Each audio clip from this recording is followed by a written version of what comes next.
নানা নানি সাহেবানিরা নানা সাবজেক্ট প্রতি যে সত্তা প্রদর্শন করতে অতীব প্রশংসনীয়। বাবাজান, বিবি সাহেবানিকে হুকুম দেওয়ার পর তিনি ওই মাছ কাটা শুরু করলেন। মাছ কাটতে গিয়ে দেখতে যে কিছু মণিমুক্তা দেখা যায়।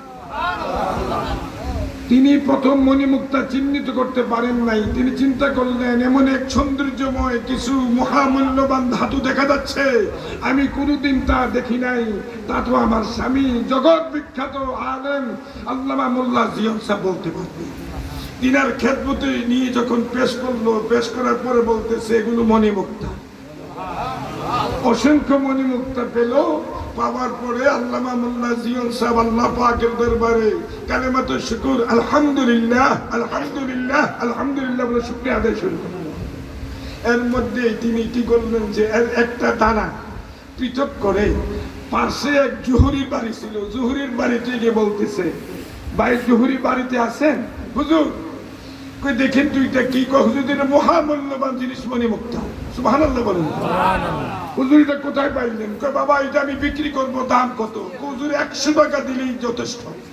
না হুজুর আমি 100 টাকা দিব। 100 টাকা দিব? আওয়াজ করে বলুন 100 টাকা। 100 টাকা। অসংখ্য মণিমুক্তা কিন্তু এখনো তিনার ঘরে রক্ষিত অবস্থা আছে। শুধুমাত্র একটা মণিমুক্তা নিয়ে তিনি কি করলেন? ওই জহুরির বাড়িতে গেলেন। আর জহুরি সাথে সাথেই তিনি বললেন কি জানেন, যে আমি এটার 100 টাকার বিনিময় দিব। হুজুর 100 টাকা হুজুর আপনি বিক্রি করেন।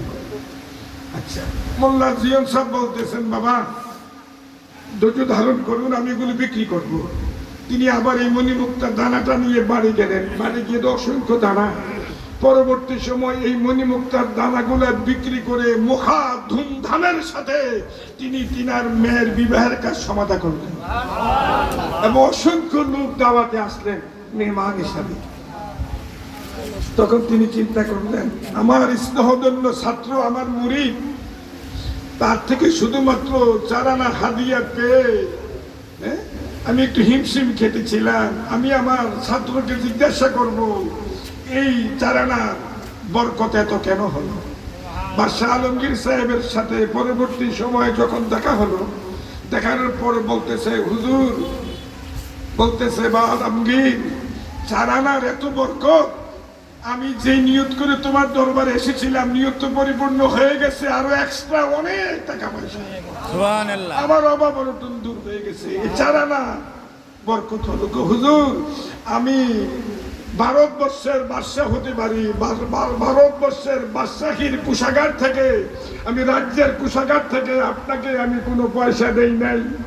আমি আলমগীর নিজে কষ্ট করে যে টাকা পয়সা অর্জন করছি, যে পয়সা অর্জন করছি, উপার্জনকৃত পয়সা থেকে আমি আপনাকে হাদিয়া দিয়েছি।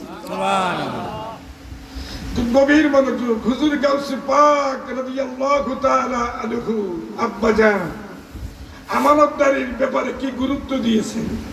আর পাক ভারত উপমহাদেশের মুঘল সম্রাটের একজন বাদশাহ, যিনি জগৎ বিখ্যাত আলেম ছিলেন, মুফতি ছিলেন, ওলিও ছিলেন, আল্লাহু আকবার, তিনি নিজে হাতে যে অর্জিত পয়সাটা তিনি আপন মুর্শিদের হাতে দিলেন। সুবহানাল্লাহ। পরিমাণে দেখা গেছে 4 আনা পয়সা, হাকিকতে কিন্তু এই 4 আনার মধ্যে লক্ষ লক্ষ কোটি কোটি টাকার বরকত রয়ে গেছে।